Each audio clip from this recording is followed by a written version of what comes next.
Hello, everyone, and welcome back to another episode of Behind the Smile. Today's guest is Davey Lloyd. Now, Davey is a builder from Sydney. However, you might recognize him from his stints on reality TV, including Sam Frost's version of The Bachelorette and Bachelor in Paradise. Now, what you wouldn't have seen through the TV screen was that Davey was actually secretly battling drugs and alcohol. And it was a battle that he was facing on a daily basis. This battle led him to overdosing and almost losing his life about 18 months ago. And now Davey is here to share his story and to advocate for recovery in the hopes that it might help someone else who is struggling. So without any further delay, I would love to give a warm welcome to Davey and say, hey, Davey, welcome to Behind the Smile. How are you today? G'day, guys. Happy to be here. Awesome. That's so good. Now, this episode isn't going to drop for a couple of weeks, but we're actually recording on Valentine's Day. So I got to ask, have you got a Valentine today? I do. This kind of was something that I wanted to do as well. So I got her some roses and a big pamper delivered to her work, and then we're going to a sauna, ice bath, and then we've got dinner straight after, just down the road. How beautiful. That's such a nice way to celebrate. It's her birthday tomorrow too, so she gets dinner tonight. Then we've got a day planned, and then we're going out to Hugo's in Manly for dinner as well tomorrow. Oh, beautiful. That's so nice. I love that you said the plan is to go and do like a sauna and a steam and an ice bath. Like, in what world did you ever think that would be a way that you would celebrate Valentine's Day or celebrate any day, to be fair? Because to me, like, we were just chatting offline before, we're recording on a Friday afternoon right now, and I'm like, there's just no way in hell that would have been my idea of fun in the past. Like, how does that feel for you? I want to say that that's completely different to what I usually would, but because my memory was so shot from doing so many drugs, I find it hard to think any different than I do now. But I know that, like, for example, when my birthday was in October last year, I I had no anxiety, I had no pressure, and it almost felt like, is this actually my birthday? Because I hadn't hyped up anything, I hadn't organized an event, and had to sit back and go, well, am I missing something here? And no, it was just peaceful. There was no pressure. There was no nothing. So I was a bit like, what the fuck should I do? But it was actually nice because nothing was going to give me anxiety. I wasn't on a bender. I hadn't had to organize heaps of drugs, and there's no fatigue after. I was able to get up early in the morning and go for a swim. So was that your first sober birthday since? Ever. Yeah. Oh, Since you'd started using, right? Well, so yeah, at least since I started drinking alcohol, like 15 or 14 or whatever it was. Yeah. And I'm 35 now, so a good 20 years. And it was like, I had some wild times for my birthday. I actually got kicked out of my 30th that I organised people for at a pub. And I mean, everything's off limits here. I can say what I want, what I did. You have free reign. We want it. We want it all. Tell us the story. Well, it was my 30th birthday. I'd organised everyone down at Monaval pub. There's about 50, 60 of us. And a mate goes, I've got caps. And I said, okay, I'm a hero. I ate 4 of them. I couldn't see properly. I ended up getting kicked out, escorted out of my 30th. And then I would like run back in and go, I ain't fucking leaving. And then they were all chanting like, nah, nah, nah, nah, nah, nah, nah, hey, goodbye. And then like, I don't know what happened. I had to walk home with a partner, and next thing you know, it was the next morning and there was 40 people in my house still partying. And I'm like, how was my 30th? I have no idea. Yeah, couldn't tell you a thing that had happened. No. All I know is that I shouldn't have taken 4 caps at once, but I survived that. So, Yeah. I mean, you weren't so lucky later on, and we'll definitely get to that part of your story. It's interesting when you talk to people who have any sort of understanding around alcoholism, addiction. because when you talk to someone who understands it, like that is just, I just get it. I'm like, yeah, of course you would have. You know, it just makes sense. But then you Yeah, talk to a normie and they're like, what do you mean you took four? Like, wouldn't one have yeah, been enough? But it's just not how our exactly. brains work. It's that, No, you know, more, more, more. I want it yeah, harder, faster, stronger. So yeah, it's wild. yeah. Never enough. Never enough, never enough. Hey, No. Davey, I'd love for our Yeah, audience go to for get it. to know you a little bit more. So, can we kick it off with you sharing where exactly you live? What does an Yep. average day look like? And what do you do for fun? Okay, so I'm Davey Lloyd. I live in Northern Beaches of Sydney. I'm 35. I'm a builder, usually on a daily basis. Well, at the moment, getting up for me was quite difficult. I always was super fatigued. And as I have gone through this journey of sobriety, I've been really trying to figure out what's going on in my gut. I know a lot of our serotonin, dopamine levels, all our clarity comes from our gut. I'm just going to change this. And I would wake up in the morning and not want to get out of bed, um, and throw everything around. I'd have severe nightmares at night because I was on these SSRI anxiety tablets. And for me, I would wake up even more fatigued and I just didn't want to do it. But lately, the last couple of months, I've improved a lot and waking up early, trying to go for a swim. Um, I love my morning routine where I go get a coffee and have my gluten-free bread with avocado and kind of look at my crypto in the morning and then I'll go to work. And then usually I'll get a good solid day in. Sometimes I'll get distracted or my emotions kind of get in the way because of my dopamine levels. I struggle daily with my motivation. Hmm. Um, and when I know I'm getting too hard on myself, I will like back off and I might take myself out of the scenario and have like a little chat with myself about, do you just want to take the day, go for a surf, or do you think you can push through this and just get over what's going on in your head? And most of the time, I just go, yep, I can get over this. But sometimes I can't be so hard on myself, so I'll go for a surf. And Yeah. then I might train, and then I'd ice bath with sauna most afternoons. Yeah. Yeah. I'm really curious. Is that low dopamine, lack of motivation? I mean, some of what you were describing to me has elements of depression. Like I've gone through waves, Yeah, particularly when I was in my addiction, where yeah, I had that same feeling. I was at one stage I was medicated for chronic anxiety. I was mm, hospitalized. I mean, all the while drinking, drinking, drinking. But what you were describing there, I could really relate to, and it did. It almost felt like an undercurrent of depression. Is that something that you can identify having back from, say, childhood, or is that something that was a result of the drinking and drugging along the way? Like, what do you think came first there? I think I was always hyperactive as a kid, so my emotions would spike a lot.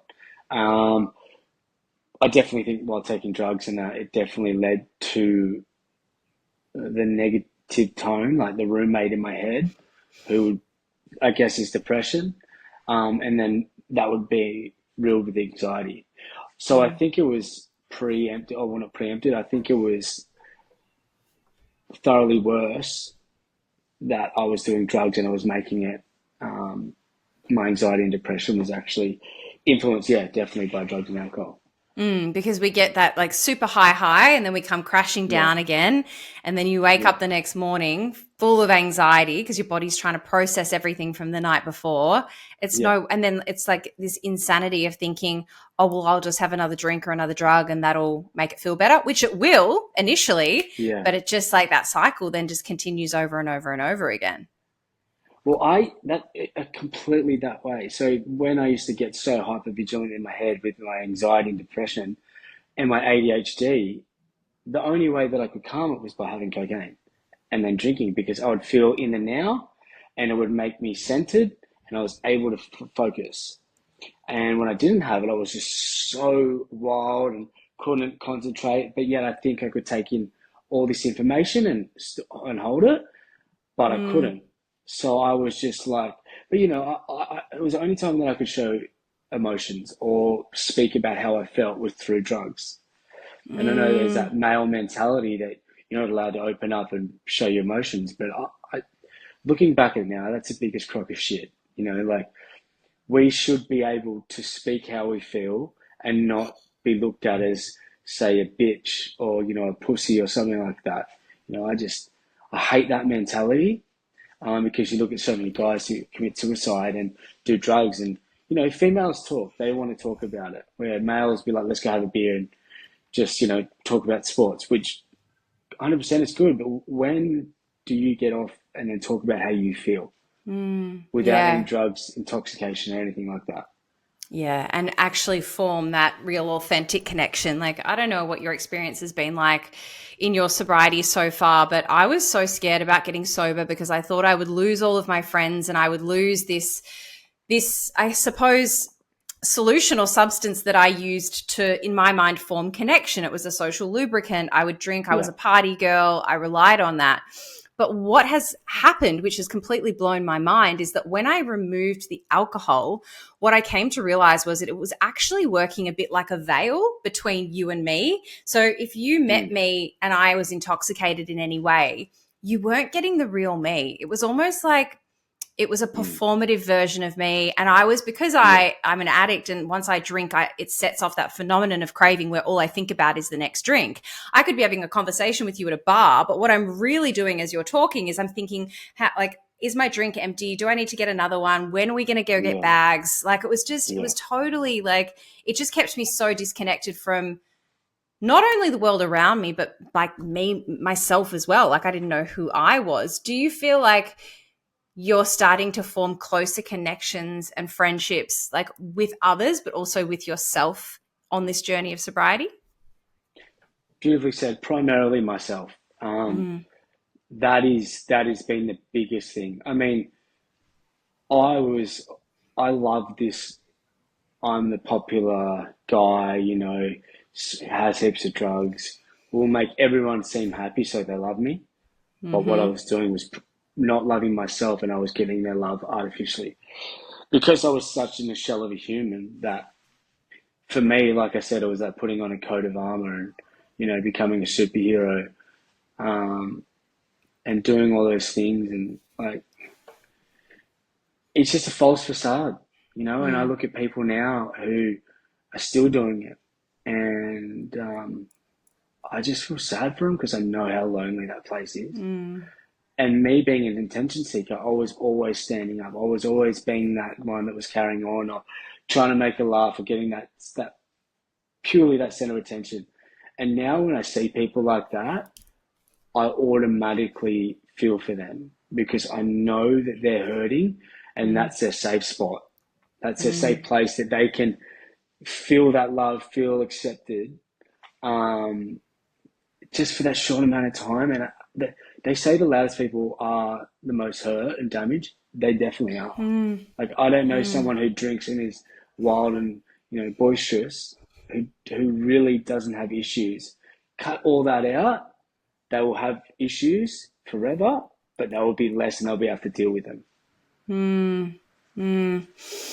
So often my experience has been hanging around recovery for the last 5 years now, and from my own personal experience, I should say as well, is that often there's something that happens in our childhood where as a little person we make up that we're either not enough or we're unworthy Yeah, or we're unlovable, and as a result of that we then become that persona, right?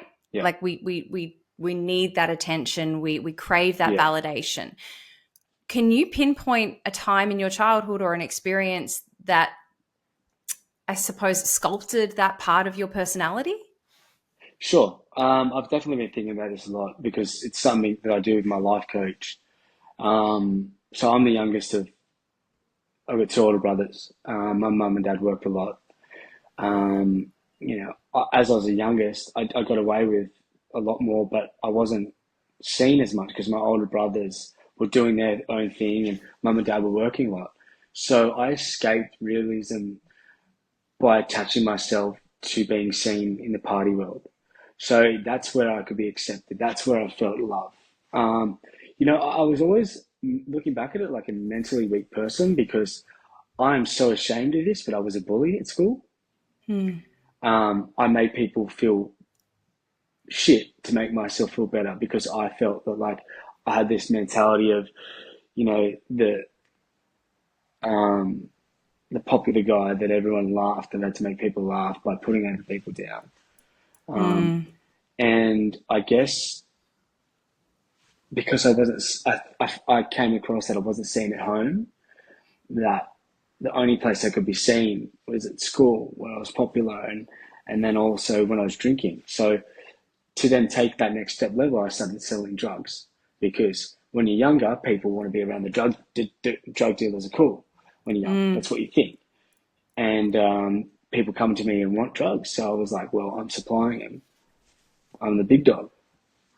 And that sort of mentality stayed with me for a very long time. And it stunted my maturity, you know, from when I started drugs and only until last year. So we're talking like 17 years.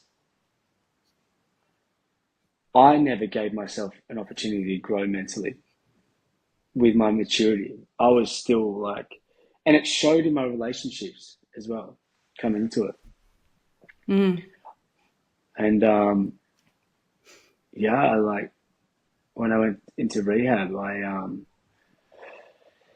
I you got to check in how you feel like 4 or 5 times a day, and mine was constantly shame, shame, shame, and my therapist said you check in with shame every day, and I carry this burden of how weak and I don't want to say pathetic, but just cruel I used to be to people and make fun of them, and it's really hard to shake that. And now that I'm doing all this internal work, I'm able to become a lot stronger mentally. Like I remember there's times that I couldn't even allow people to say a bad word about me, and I would go, "What? Everyone's got to love me. Why don't they love me?" You know, like go out of my way, almost social climb to show everyone would like me. But now Mm. I've done all this stuff, and I'm like, someone said something about me, and I went, "Oh, well, let them." And that's when I kind of picked up that I knew that I had grown a lot stronger in myself. Mm. Mm. And are you able to have compassion for that part of yourself now, Davey? Like to truly understand that, like it's hurt people that hurt people, and that Mm. I imagine that that little boy on the school field who was bullying those other children was just, it's all like you said, it's that facade, it's that Mm. need to try to feel better about oneself because there's another area where you're just like, as a child, your needs aren't being met. Yeah. Nobody, I don't think anybody inherently grows up wanting to be cruel or unkind. It's just that it's like No. that defense, right? Well, there's that old thing that the abuse becomes the abuser. Yeah. Yeah. Um, Maybe because I was a younger brother and I was a smart ass and I got beaten up by him a lot, that I inherently didn't want to be that guy anymore. So I then became the abuser.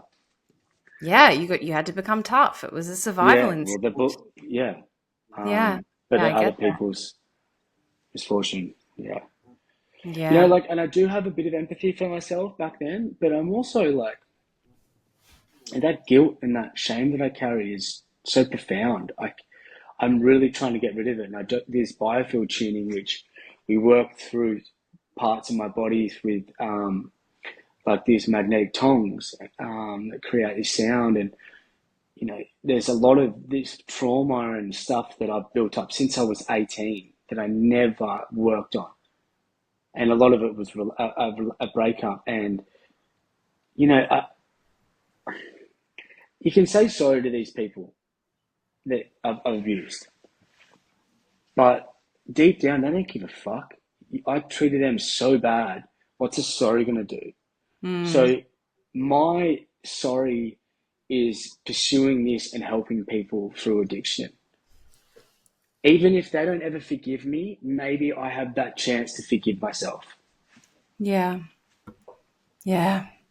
That's it's profound. You know, it just reminds me of the whole Yeah. process of 12 step where you go through and you make your Mm. amends. And like you said, like going back to people that we've hurt in the past, saying sorry often doesn't even resonate or land because we've said sorry 1,000 times and then we've gone back and done the same thing again and again. But Yeah. they talk about this concept of living amends, which is that promise, whether or not you're making it directly to them or internally to yourself, that you're going to do better and that you're going to be better and you're going to amend the behavior. And it's only in action that we can really repair the damage. And it's, you know, I often say to people who are early on the journey, like it takes time. You know, you can't 100%. force time. And people, a lot of the time, people just want to sit, you know, especially when you've been struggling to get sober for a long period of time. They're like, oh, here we go again. Oh, yeah, you know, he's doing another stint of sobriety or whatever. Like, we'll wait till he drops off this time. So it's really about that long-term sobriety and showing people that you're serious and that you are doing the work to change, which it sounds like you are.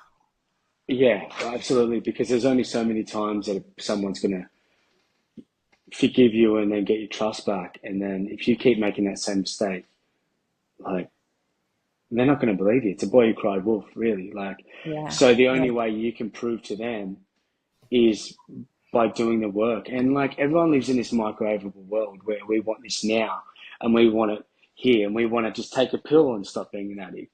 But the thing with sorting yourself out, it's a slow process, like you said. Now, Mm. I know that when I have changed, and this is how I look at it metaphorically. So I'm at work and, or, you know, I need invoice done and I get my mum to do invoices, which I'm very thankful for. I might call her up and ask her about something, which I know I can go on my phone and I can find out that. But because in my mind, I want someone else to do the work for me, that's where I get like, I don't want to put the work in. We're all temperamentally lazy. And I realized I was like, wait, stop. Just do this work yourself. Go look up the thing. It's really not that bad.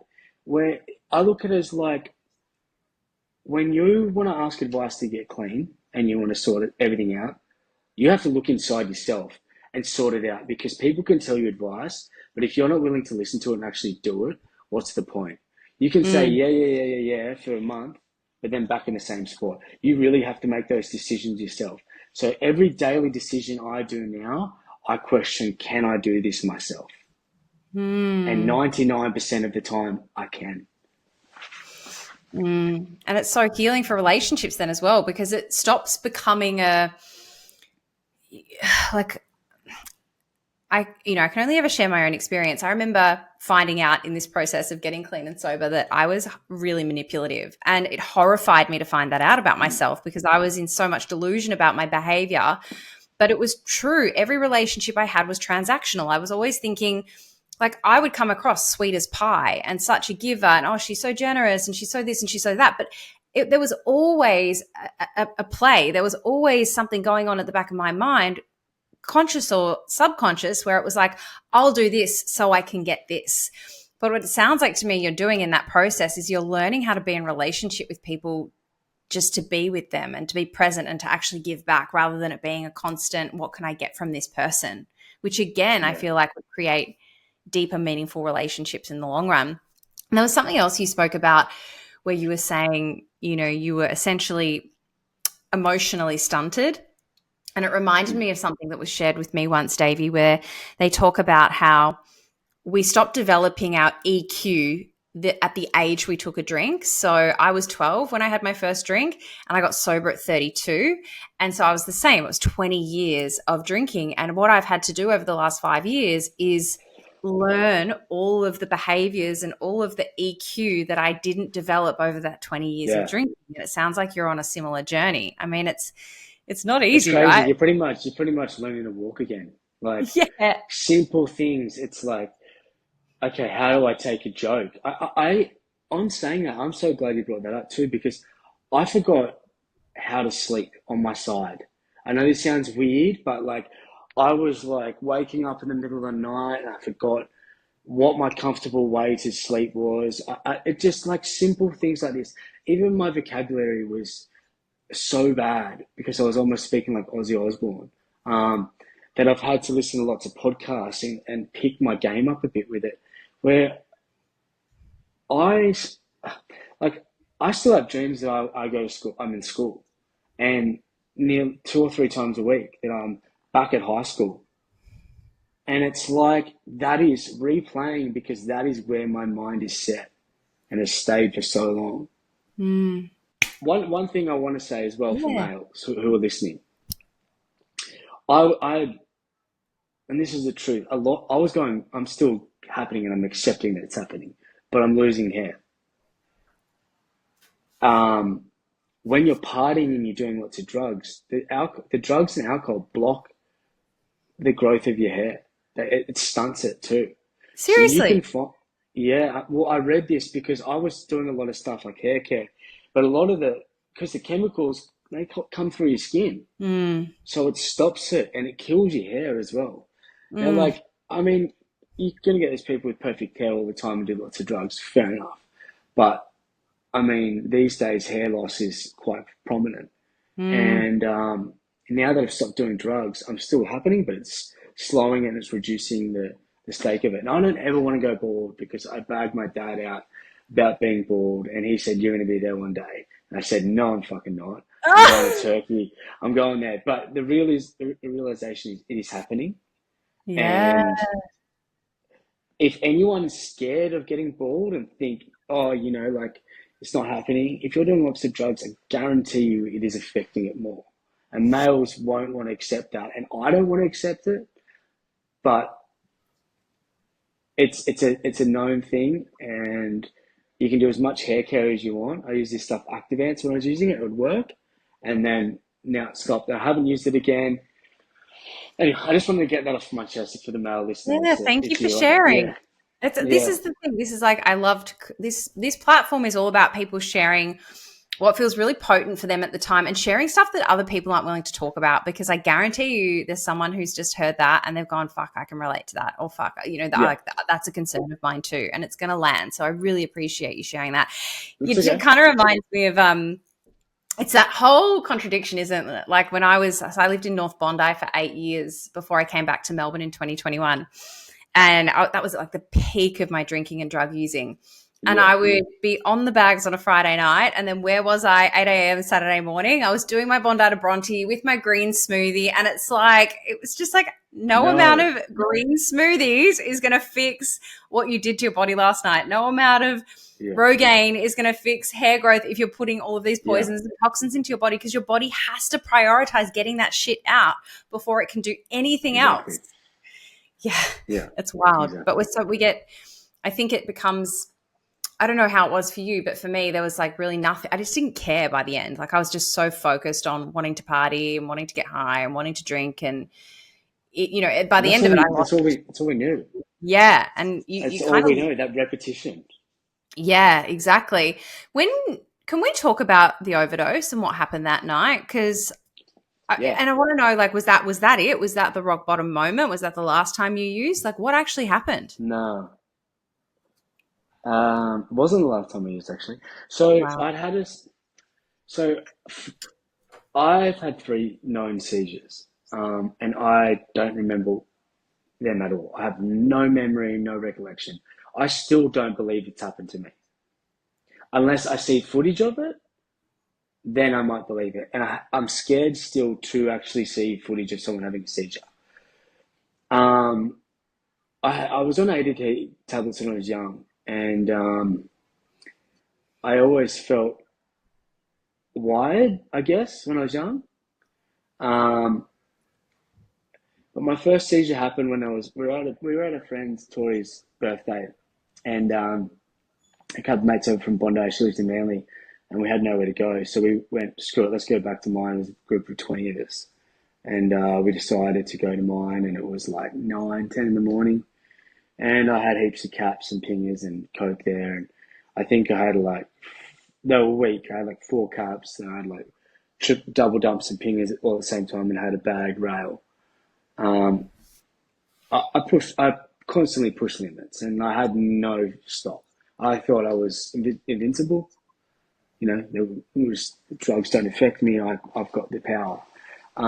And I was sitting there and had my arm around my chick friend, and that's all I remember. And I remember waking up, coming to, sitting down, and two mates are in front of me, going, "Bro, you just had a fit or a seizure. You just blacked out."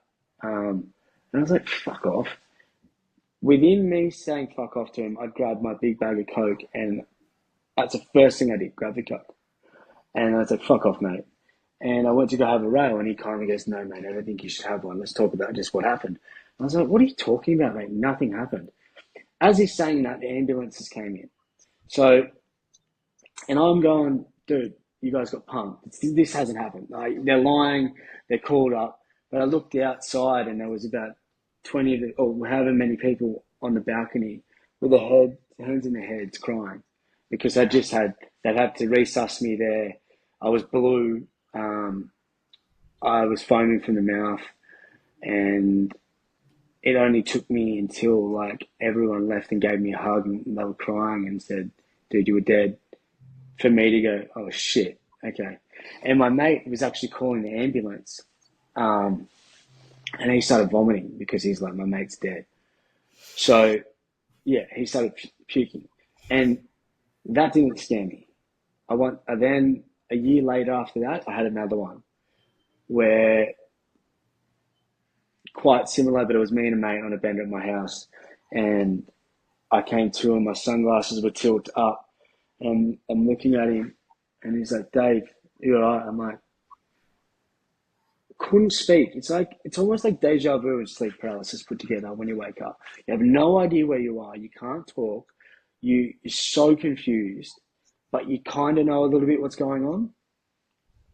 And anyway, he's on the phone. I had no idea who he's talking to. And I'm looking at him going, "What?" Anyway, I sort of look at my shirt, and it's covered in water. And I'm like, "He must have thrown some water on me."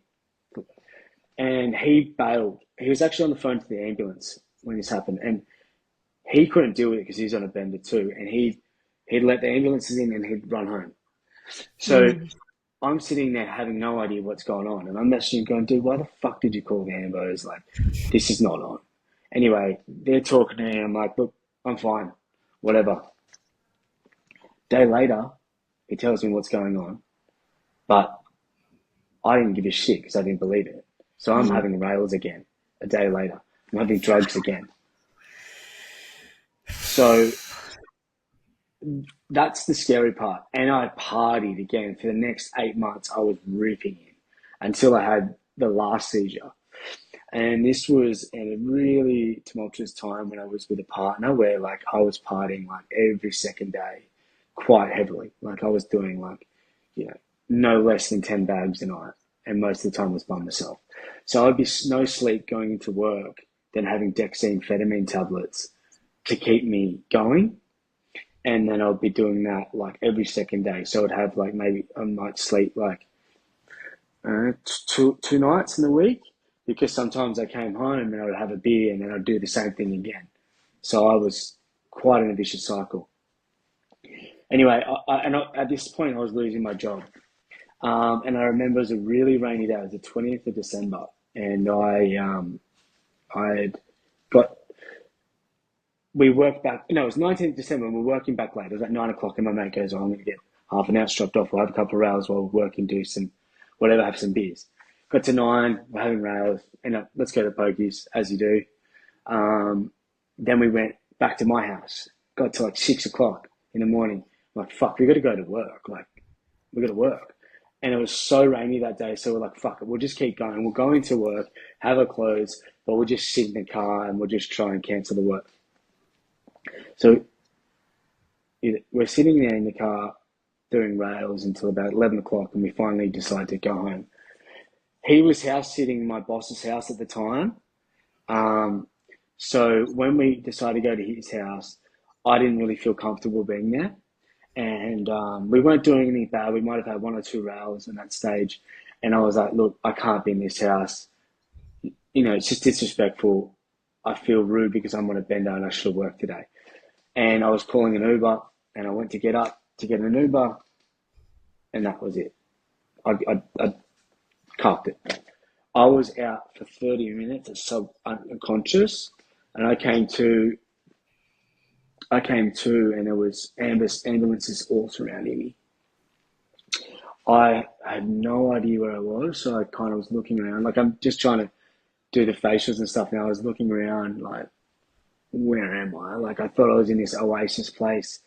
Had no idea where I was until it was two of my mates were at the house, and they both came over crying, holding my hand, going, "Are you okay, dude? Are you okay?" And I'm like, oh, like, couldn't talk properly. And then I'm kind of like, fuck, this just must be a bad dream. So I'm like closing my eyes.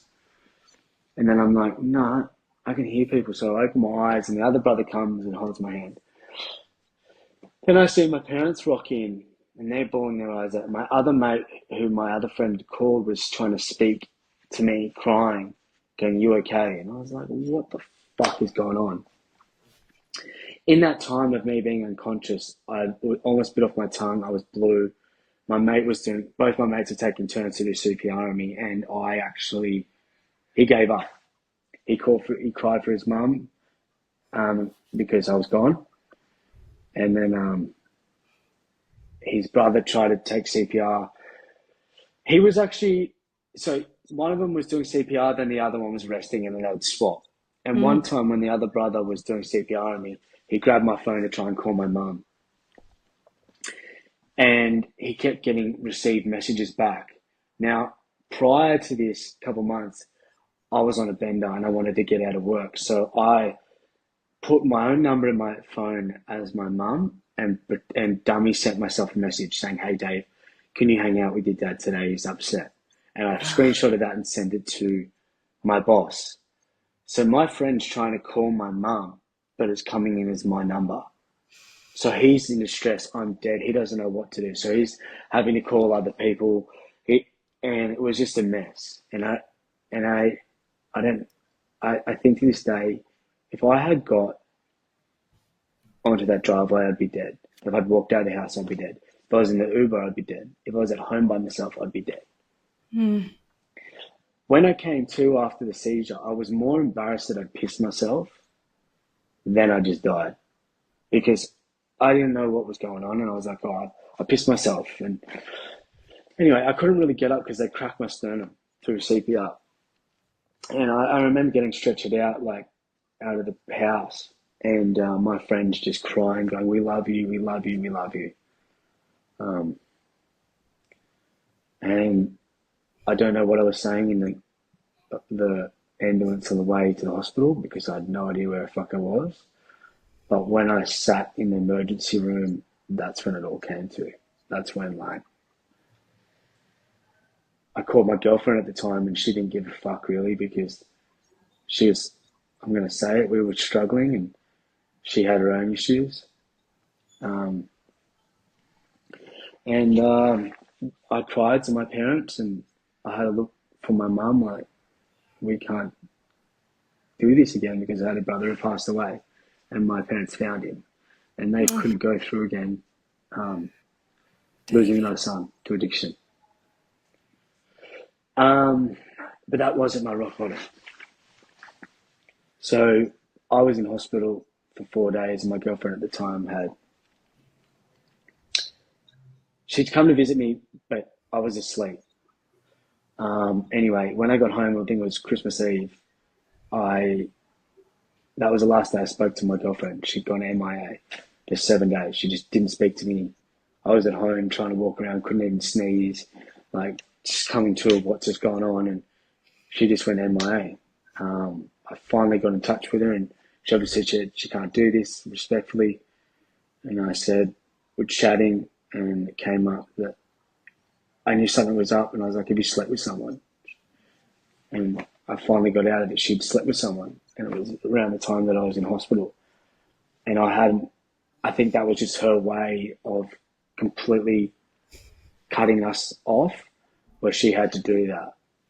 And that hurt me so much that I got 2 bottles of wine,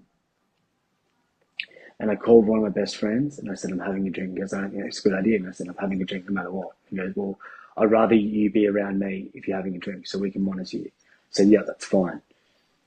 Went there, smashed 2 bottles, like, I was sculling them behind their backs because I was hurting. And I remember I told him that I had a bag at home and he said to me, look, let's go home. I'll drop you home and we'll get the bag off you. And I was like, yep, sure, I'll run in. And I remember grabbing the bag and tipping half of it out and then giving him the bag and saying, yeah, that's it. So when they left, automatically I put into 2 lines and I had a line of it. And I had an ex-girlfriend that I'm really close with, just heard about my accident and she knew that I had a drink and she was so worried that she FaceTimed me the whole time, knowing that I wouldn't do drugs and was trying to protect me and just look after me. And I told her that I've got to go to the bathroom. But what I did was I ended up going to the Coke and doing it. But I remember walking up to the Coke being like, dude, you're going to fucking die. Like, you literally just died and you're willing to go and have Coke again. So I ran up to it and then ran away. And then then I sat on my bed for like no less than 20 seconds. I'm like, fuck it. It's just Coke. I don't give a shit if I die. Like, there's nothing to live for. Like, I'm in that much of a bad place. I do not care. And my addiction was like, yes, let's write ourselves off. So I remember having that line and calling my ex back like nothing happened. And she was like crying. She just was so worried. And in that, in that moment, I knew that was like my lowest part. There's like, you got nothing to live for, and you got people sitting in your back corner. Yeah, I just never want to lose those people that I had by my side. It feels good to like talk about this because, like, on another subject to this, I can't cry, and I've been trying so hard to understand myself and be actually a man who can cry. I'm just talking about that, like, Yeah. it's home. Stuff like I just never in my life want to feel that dark and helpless again. Yeah. Oh, fuck. Yeah, and then Thanks I for woke up and sharing. that was like, it's okay. That was like, I can't do it. I had to improve everything. I had to move back home. I had to try and change absolutely everything that I knew, and I had one more chance to let people trust me again. Some people I respected so much because they had to turn their back on me. So I did. I did it for the people who turned their back on me and the people who never did. Because I had to make up for the people who turned their back on me. I had to prove myself to them. But then I also had to show loyalty to the people that had my back. Far out. It's a huge, like, to get that close, to literally look death in the face, and for the addiction to be so strong that even that wasn't enough. And, it breaks my heart when you shared that part of like where, well, your brain was just like, I don't care if I die, because we get to that point where we don't care if we live or die because you can't live with it and you can't live without it. And that's such a painful place to be for people in addiction, and that's what people don't understand about it, is it's not actually a choice. It's this compulsion that just takes over, and it's torture. Oh, I don't know. My mind's just like bringing that up. It's been quite an intense week. I just the best thing I learned in rehab was the best way to pronunciate disease is a dis-ease, and I put it, you're dismissing feeling easy. You're not letting it be natural. Yeah. And that really hit home when there's a dis-ease because, like, you're dismissing it. You nothing in life is easy, but covering it with drugs gives you that false sense that I've got this for those short amount of hours or days. But coming to it, dealing with it head on is like, holy fuck, this is what normal people do. They deal with a situation, they understand why, and then move on. And it's really hard for people to grasp that if you're not an addict. And when you're in that much of a hole, there's no ends to a mean of coming good. You just think, I've gone this far, fuck it. Yeah. Yeah. You described it beautifully. And it's that desire to want to fix it. Like, you know, for me, I found it so uncomfortable to just be, you know, and that's why a drink was always so nice, because it relieved that discomfort. It relieved that dis-ease, because I wasn't taught the skills as a child to do that myself. You know, these are things that I've had to learn over the last 5 years, because the reality is, Davey, and I know you'll know this, life is still going to be challenging. You're still going to have hard times in sobriety. Like, we don't get a free ticket. We don't get a free ride just because we're sober. The difference is, though, is that I no longer look for things, well, sometimes I still do, but the majority of the time I don't look for things outside of myself to fill the void anymore. You know, I know it's an internal solution, not an external solution, but like, it requires so much work and so much introspection to do that. And time. And time. Yeah, totally. Yeah. So like, what was your biggest takeaway from rehab?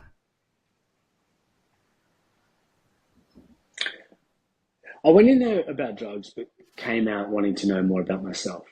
So I think that it's South Pacific Private Hospital. Everybody should go there. I went there. It's how you're able to understand. Did ya? Yeah. How good is it?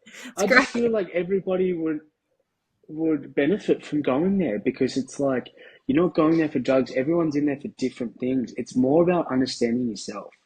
And I wish I did it sooner. I really wish I did it sooner. And now I'm able to be the best version of myself for my future kids, for my future wife, and for my parents and my family. You know, like, I didn't realize the destruction I'd caused in my using for my parents. They almost split up. I had to do a family program with them, and I had to confess. And I had to become so vulnerable and let everything on the table, because I finally got their trust back, that if there was something missing and they found out, I would have never have got it. And I would never have regained that relationship I have with them at the moment. Yeah. It's and I'm able, like, they're not going to live forever. Yeah. They're not going to live forever. And I'm glad that I was able to sort this out before anything happened. I know that people say, your parents say, oh, I'm always going to be proud of you, but I never felt that. When now I feel it and I know it. So that's a beautiful thing. I've become a better brother, better uncle, better friend. That's beautiful. Hey, Davey, we normally talk about the photo at the top of the show, but we got so deep into that conversation that I'm going to do it now. So I want to ask you. Yeah, that's fine. When we were chatting before you came to join me on Behind the Smile, I asked you to choose a photo, and I asked you to choose a photo from a time in your life where you were hiding behind a smile, because one of the things that I think will shock a lot of people about your story is, from the outside looking in, you looked like, you said, you know, that big personality, that character. You ended up going on reality TV. So can you share for me and describe for the listeners, what is the photo that we're looking at here, and what was going on for you at that time in your life? Whereabouts was it on your trajectory to this rock bottom? I think I was on definitely my way up. Not at the peak. I had a couple more years for that, but I thought I had the world at my feet. But I was in debt. I was using a lot. I was going to all these events. I was only look forward to going out and getting on drugs. I shouldn't believe that I was on TV, because I was such a naughty person, and you know, I was a party boy. How could I be on TV? You know, so I was like, fuck it. I'm going to run this world. I'm going to be. I still kept true to my morals, but I had a dark side to me. You know, like all I wanted was when I was in that show was drugs. I wanted to leave. As soon as I got home, I got on a bender. You know, like it was never about, it was, it was a break for me when that show was on from drugs. Well, that's what I was going to Because you could ask you. only Was have it alcohol. hard? Was it hard to not be? Because, like, if I was drinking, then the first thing I think about was getting a bag. Because I imagine, like, you had alcohol there, but you wouldn't have been able to just call up your dealer and say, "Hey, can you drop off an 8 ball?" So, like, how did you go with that? Yeah. I was looking around for some frogs to lick, to be honest. I wasn't, I wasn't no, I guess when you're in Fiji and you're on TV, there's no way that you can get it. So it was out of sight, out of mind. Mm, But when I was leaving, I was like, I can't wait to fucking get on it when I get home. yeah. And it was like, right, I'm going to get on it with a couple of mates and I'm going to tell them exactly what went on. And I'm going to be the center of attention because they're all going to ask questions. And I'm going to feed them drugs and I'm going to get fucking lit and celebrate the 2 or 3 weeks or whatever I was away for, sobriety, and then party as much as I could Mm. and ride that fairy tale until it then came out on TV. And then I was partying even more. By the end of it, I didn't go out. I was just on window duty at home looking outside because I was still selling drugs the whole time, Wow. selling cocaine. Yeah. Wow. I'm actually So, surprised we never crossed paths, to be honest. yeah, you probably got something from me, but I don't know. If you were in Bondi, I was in Northern Beaches. Yeah, probably without Yeah. a doubt. It's so interesting that you started to isolate by the end of it. Was it hard because you were not wanting to show your face in public if you were like super high? Did you have to manage that? No, I was so comfortable with doing drugs by myself that I enjoyed it more. I don't know what Mm, it was. It was lots of addictions in that, sex addiction and all stuff like that that comes with it. Um, but I felt I was in such an anxious shell that I couldn't be around other people. I felt that people would look at me or I smelt or something like that, which I had in my head. And I was like, no one can worry about it, it's just me. But plus, I lived in a party house by myself, so everyone would just rock up anyway.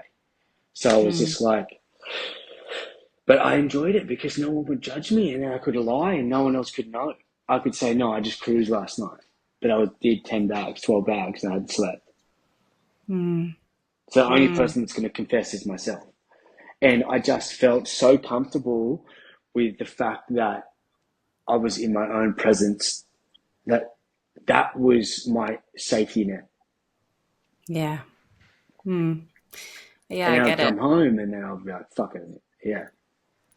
Mm. That's what it was for me by the end as well. I wasn't even going out anymore because I was like, I can't trust my behavior when I'm out. So I was just like drinking and using Mm, alone. It takes you to yeah. such a sad, dark place. It really does. So, Davey, when you came out of SPP, what was your plan of attack? Yeah. Because, they often say the hard work starts when you step out those doors. So, like, how have you managed to Yeah. stay clean and sober for over a year now? Well, it's quite literally speaking, I had to do hard work. I owed a lot of dealers money. So I'm a hire guys. I was like 70K behind and I had to work night and day to get to pay for it. Um, I was hectic. I got so busy. I was doing meetings. I was also working like crazy hours. And then I was trying to get my head together with my emotions. Touching on 12 steps meetings, I do one about every 2 weeks now. I have a life coach that I work with, and I find that that's my savior. I haven't done the full 12-step program itself, but I still go to meetings when I feel like, okay, I'm fantasizing too much. And the fantasies that are happening lately are the really subtle ones where it's like, bro, you got money now. You can probably have a beer, not by yourself. Like, get a bag and just do it. It's okay. And they're the ones that it's like, fuck off, mate. I've got to go to a meeting. I hate meetings, and this is my personal thing. They're very mundane and repetitive, but like I need that sense. Oh, it's just you can almost like mimic the words that they're going to say, and I'm just like, uh. But I had to do a lot of them for the first 10 months. I was doing like 3 or 4 a week. I had a sponsor, doing all that, did like 2 steps, and then I just said, this isn't for me. So I found my own way. With my Mm, life coach, we do so much stuff. I do biofield tuning. I do other things. I do my saunas. I still think about drugs daily, but I have to find the way that suited me. Because if I'm a brat, if you tell me to do something, I'll tell you to fuck off. So I need to find what's comfortable in my I need to find out what's comfortable in my scenario and what works for me. No, I do definitely think they help for the start. I think it'll be a lifelong thing to go to meetings. It has to be because it's like it centers me round where it's like, mm. and plus every time my mate had just got 14 months up and he slipped and I was explaining the thoughts that I had and he goes, mate, that's how I started. So I started getting lazy with it and then I slipped up and I was in the poker room sniffing cocaine in my car till 4 in the morning and he just had a second kid. And he said, it's not worth it. And I said, wow, okay, well, I'm glad I came to that meeting and got that there. So they are so beneficial in ways, but I feel you have to customize it to how you want it, not by what people say to you, because you need to do it for yourself. Totally. It's interesting. I got sober, obviously went to SBP, so I went to a whole lot of meetings on the druggy buggy as well, and I have Yeah, stayed in 12-step fellowship throughout the entirety of my sobriety so far. But I go through a love-hate relationship with it. There's times where I'm really in the middle of yeah, AA and I'm doing it all. I'm yeah, showing up and going to meetings, I'm being of service, I'm sponsoring women. And then I go through phases where I really resent it. But it's interesting. Like yeah. I find that when I'm doing all of it, like not just doing parts of it, then my life just seems to get better. So, but I think as well to your point, 100%. yeah, and like going to hear the message, because that fading effect bias, which you were talking about, which your friend had, that idea that after a period of time, we forget how bad it is. And even like, I know conversation with you for you today has been really heavy lifting, because for a lot of this stuff, you probably haven't thought about it in all that much detail, but it's so important for us to remember the way that we drank and Mm, use. Because I think after a while you start to forget. And then, what often happens is your life gets so big as a result of your sobriety. You get all of these amazing things that you're like, well, I don't have yeah, time for it anymore. And then you go back, you start drinking, and then you lose it all anyway. So yeah, I love what you said there about it's a yeah, lifelong journey and you've got to just find what works for you. I completely agree with that. It sounds like you've got absolutely. that Absolutely. really good structure at the moment, which is awesome.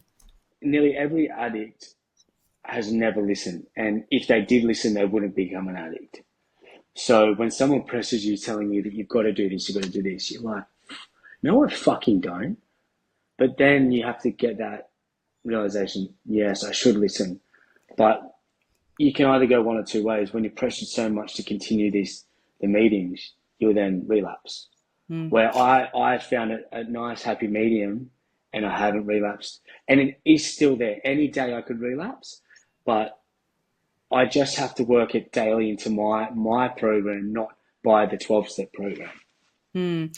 It's funny. Have you ever heard the saying that the they in AA there's suggestions, and they say that we recommend doing the suggested things, because if we were to tell an alcoholic what to do, they'd tell us to get fucked. But they say it's a suggestion in the Yeah, same way that they suggest you pull the cord when you jump out of an aeroplane. You know what I mean? Like it's still yeah, a suggestion, but yeah, like you'd want to do it or you're probably going to end up dead. So yeah. yeah, I I get it. I mean, you get it can though. do it, but you should do it. Yeah, you Yeah, probably should do it, but we don't like being yeah. told But what we're to do. telling you to. Yeah. Yeah, Yeah, yeah, exactly. yeah, Davey, we're coming towards the end of this conversation. I've really loved chatting with you today. I want to yep. know what's next for Davey Lloyd. Well, this has been a heavy week. I actually am doing a memoir at the moment, and I will be looking for publishers to do a book. Um, Amazing. yeah, I think why not? If a publisher doesn't pick it up, I've got something for the rest of my life, but I see no negatives and I see only positives, especially around the world today. Men are slightly coming to terms with we need to not classify as the tough guys that show no emotion, Mr. Fix It. I want to help bring this wave of men's mental health and make it comfortable in today's society. Like the whole, and it's so hard to change that because in the building game, the construction game, you got to be tough. You got to do this. It's like, fuck, do you really? Like, that's probably why you guys are all at the pub all the time. That's probably why you're whinging about how shit your life is. I don't want to be stuck doing the same mundane thing every fucking day. So I'm taking different avenues, and I am really excited about bringing a book to life, and that is my big step coming into it. That's amazing. And you know what? You're out there, you're advocating, and you're giving back, Davey. And that's amazing because this story, your time here today, like it's going to help someone. The book, it'll help many, many people. So it's such a gift. And I thank you so much for that. I've got one last question for you. Yeah. What are your 3 non-negotiables that allow you to live happy, authentic, and free? So 3 things that you do on a regular basis now. I'm still an absolute fucking pest and a weirdo. I will never stop changing that. My sobriety, my missus hates it. Like I'm a fucking weirdo. Like we're in public and I'll start moaning. She's like, what's wrong with you? I'm like, this is me. I have somewhat brought on Tourette's from too many drugs. I don't know, but this is part of me. That is non-negotiable. I mean, maybe not in public. I think the other one would be my sobriety comes first within any scenario, whether it's even my wedding day. I need to put that first and to accept my emotions for how they are. Like I'm okay to feel sad. I'm okay to cry. I'm okay to be angry at that person. But what I will not do is let another person's emotions affect me. And that is my couple of big no's and do's. That's unreal. Thank you so much. A perfect place to leave this conversation today. Davey, if people want to reach out to you, maybe share with you or like find the book one day, like where should they be going? Absolutely. So my Instagram is probably the best. It's Davey_Lloyd, LLOYD. Find me there. I try and filter through my requests and chat as much as I can, but I guess this is going to be a process in the next 6 to 12 months. So follow my journey, and I really appreciated this. To be honest, like this was probably my most impacting podcast I've done. I'm actually feeling the effects of me coming off these tablets and almost accepting my way to cry. And for me, this has been like a long battle with trying to understand my emotions and becoming vulnerable. So I actually thank you for this. Oh, Davey, thank you. We say here on Behind the Smile that when we recover loudly, no one need suffer in silence. So thank you so, so much for your time today and good luck with everything. Pleasure. Thank you so much. Enjoy.